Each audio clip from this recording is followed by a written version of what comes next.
Hi, this is Tony Kent, and this is another episode of Tony Kent Writes and Cross-Examines.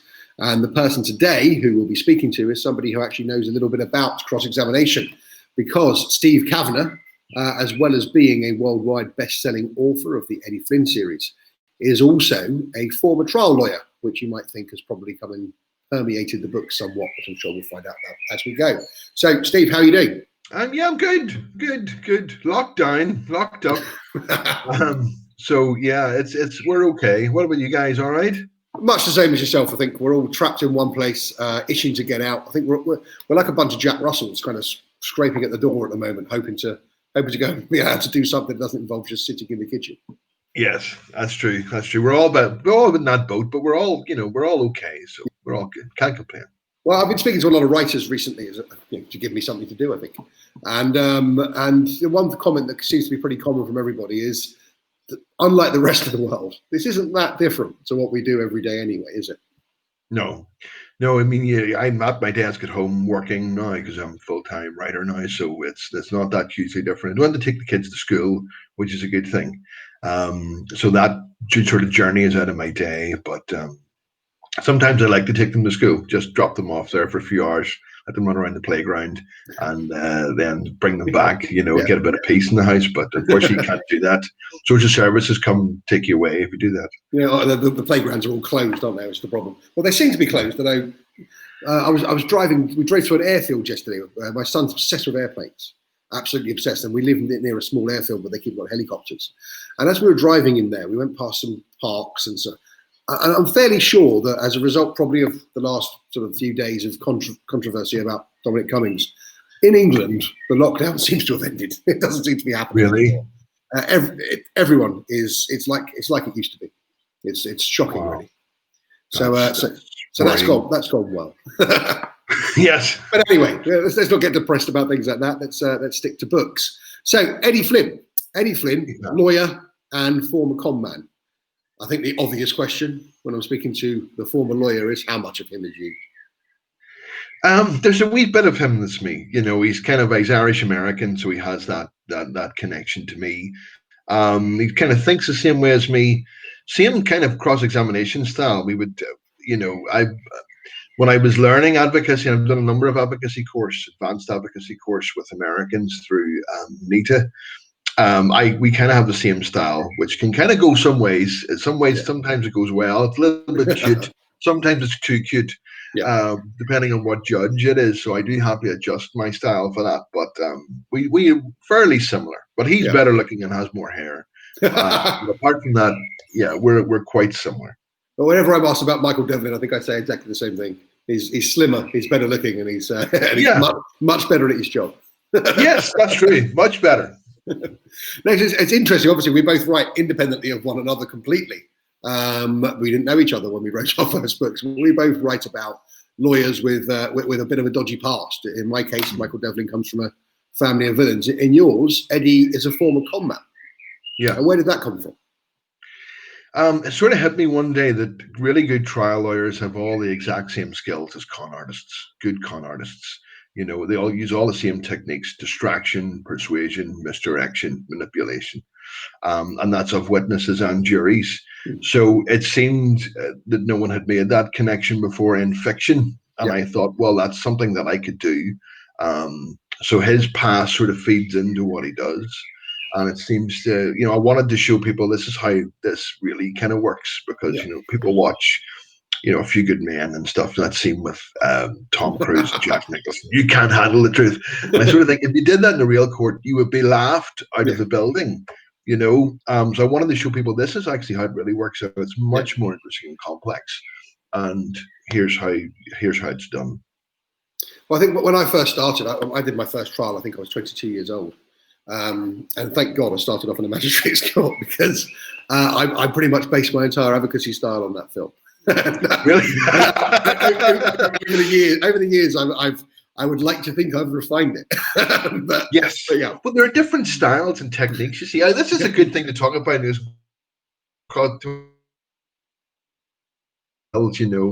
there are guys that I would say they're called growlers. They're just going, what about you? And they just That's the whole thing, the whole biz. Yeah.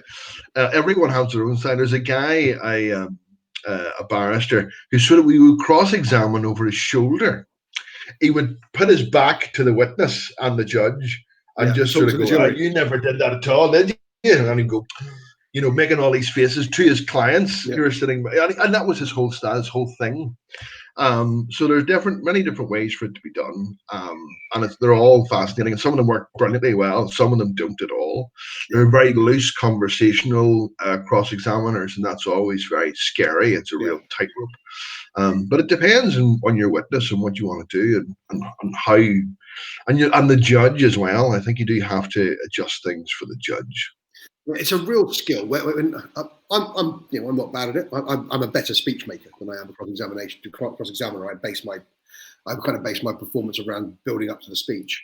My pupil master was just an incredible cross-examiner, and you look at that and think, oh my God. But there is a judge now in St Albans who was a QC for a long time and led me in a lot of murders. Probably led me in about 15, I think, across the years. And we did one murder where we were on for 3 months, and he turned up 6 times in the 3 months. And yet, on the day he turned up for this, there was the main witness, was a supergrass. He had been cross-examined by 3 QCs to this point, and nobody had touched it. This guy came along. He hadn't been there for the entire case, but because he's just a brilliant cross-examiner, he destroyed him, absolutely tore him to pieces. And I'm sitting there thinking, you haven't listened to any of the evidence. I know you haven't read it, because I know you. And it's skill at doing that. A quick, very, very quick story, then we'll get back to the books about this same guy. The reason I know he hadn't read it is he's notorious for it. We were once on our way to a viewing of where a murder had happened. And the solicitor said, now, Mr. Such and Such, Mr. X, have you read the papers? Of course I've read the papers. No, seriously, it's me. Have you read them? Of course I've read them. Okay. Just the client will know. Once we've done this, we go and see the client. The client will know if you have. I've had enough of this. I am a QC. I'm a very highly regarded barrister. I don't want to be asked this question again. Of course, I've read the papers. You're insulting me. 5 minutes later, he says, "So, is there anywhere to park around here?" The guy said, "You haven't read the effing papers. Why do you say that?" He said, "Because the murder happened in Europe's biggest car park." Hadn't read any of it. Still won the case. Of course. But then, so that again kind of feeds in, doesn't it, to the fact that it's skill. It isn't even necessarily fact. It's skill, which is what Eddie Flynn brings to the equation with his skills from his previous life. Yeah, no, it's a real art form. And some people, in terms of me, I was sort of competent, I would say, in that I didn't make too many mistakes. But there are, and that's not to be sniffed at. But and I worked hard to get to that level. Yeah. But there are the people who are brilliant at it. They just have a gift, I think. Yeah, it's absolutely. I sat behind my pupil master, a guy called Craig Rush. I sat behind my pupil master for 6 months. I lived with him basically, and I was unable to pick up what he can do, because what he could do couldn't be taught. I then killed him and marked for death. I gave him another name and murdered him. That's another matter. So anyway, let's get back to the Eddie Flynn books. You're on 13 was the big breakout book. Yeah. I mean, that's the one that really made a huge difference to sales and a huge difference to I guess, your entire life. I mean, it's incredible when that happens, isn't it? But if you don't mind me saying, it's no better than the ones before it. I mean, it's a great book, but they're all great books. And so thanks very much. What's interesting about it is I think it's just a different marketing approach, isn't it? And that marketing approach made such a difference because of the hook. I mean, if people don't know this, you should know this. The serial killer is not on trial. He's on the jury. That would make me pick up any book in any airport in any country. Yeah, that was the approach. The approach before had been, how can I write a good book? And I had taken 3 books to try and learn how to do that. And then I sort of thought, well, I'm not asking myself, there's another question here. It's not, well, is this story going to be a good book? It's, is this going to be a good book? And is it a book that other people are going to want to pick up and read? And I sort of changed my approach to writing after that. So I don't think, well, it wasn't enough for me before to write what I thought was a good book. It has to be something that really grabs people and makes them pick it up off the shelf, as you say. It's a key thing. I'll be totally honest with you. I referenced you repeatedly when we were going through Power Play, and I was saying to them, I want a proper blurb, proper hook on this. because it makes such a difference, and a proper cover. But after that, I mean, people would have expected you, I think, to follow in straight away with sort of a 1-2 punch, another Eddie Flynn, but you actually did your first standalone, Twisted. Yeah. Well, where did that come from? The thing, well, I wanted to see if I could do it. Was a big part of it. You know, I wanted to see if I wasn't just a one-trick pony. Could I write something else? Because you know, a police procedural or a thriller has a pretty set structure, especially a legal thriller. Yeah. You know, you can't vary too much from that. Whereas another type of book, like a psychological thriller, which is what I wanted to do, it's much more loose structure. You can go anywhere. So I wanted to see if I could do it. Plus, I also didn't know if 13 was going to be a hit or not. Now, of course, because everything is everything's 18 months in advance, isn't it? Exactly. So I thought, well, if it doesn't work, I've got something else, you know, that I can try and see if that works. So it was very much a calculation, but I also wanted to see if I could do it and see what I could learn from it. Yeah. So it was really enjoyable, writing that book. It's an incredible book. It was fantastic. But I have to say, for me, I was impatient for the next one because 13 was, it demanded the follow-up. It demanded the next one. And that's coming in September of this year. I've already read it. September of this year, 50-50. So now that's out in Ireland already, isn't it? And it's out in Ireland, So it's out in Ireland and it's out in Australia, and it's done well in both countries. So I'm really looking forward to that in September. So that's released in September here. Is it America September as well? No, there's no date for America in that one yet. Okay. Now, 50-50. It's a book. I want you to talk about it rather than me, because otherwise I'll be talking over you. But it's got this incredible premise that I absolutely loved. The third narrator. Tell us a bit about the book and about the third narrator. Yeah, well, I was discussing ideas with my wife and Tracy. So she said, "Well, what if you had a murder, where it's two people, and they both kind of blaming each other?" And I thought, well, that's good. There's lots of possibilities in that. So we come up with the 911 calls. So the premise of the book is two sisters, Sophia and Alexandra. They both call 911 at almost the exact same time, saying they've just found their father murdered in his house, and they blame each other. And I thought, well, that would be good. We could try and get a joint trial going. Now, joint trials are regular enough in our jurisdiction. They're slightly irregular in the United States. Is that right? I didn't know that. Yeah, there's a lot of research into that.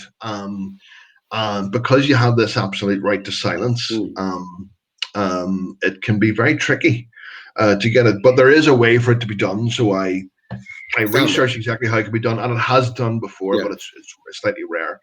The thing you would do is split the trials. So I said, well, can that be done? And it could be done. So there's lots of, I need another lawyer then. So we had Eddie Flynn representing one sister, and I needed another lawyer called Kate Brooks, who I came up with, who's representing the other sister. And she was a lot of fun to write. But the third narrator, the thing I liked about 13 was chapters from his perspective. And I thought, is there a way to do that without giving away which sister it is? So there is a third narrator called She, but you don't know, and it's one of the sisters, but you don't know which one. And that was very technically challenging to do that.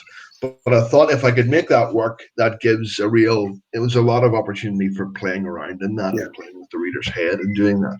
So that was really fun to do. And I learned something from writing that. Well, I've got to say, I mean, you certainly made it work. I thought it's one of the most original sort of conceits that I've come across. I thought it was absolutely fascinating.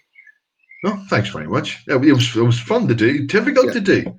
Yeah, I can imagine. I was reading it thinking, I'm not sure how you've managed to do this, but I'm not actually sure, as a certain person who has written a legal thriller, I'm not sure where you keep getting the ideas for more legal thrillers.